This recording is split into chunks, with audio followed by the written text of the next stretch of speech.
Błogosławieni ci, którzy słuchają Słowa Bożego i zachowują je.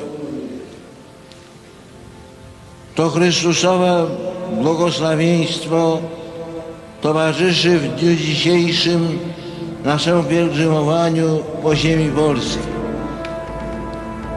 Z radością wypowiadam je w Pelplinie, pozdrawiam wszystkich wiernych tutejszego kościoła.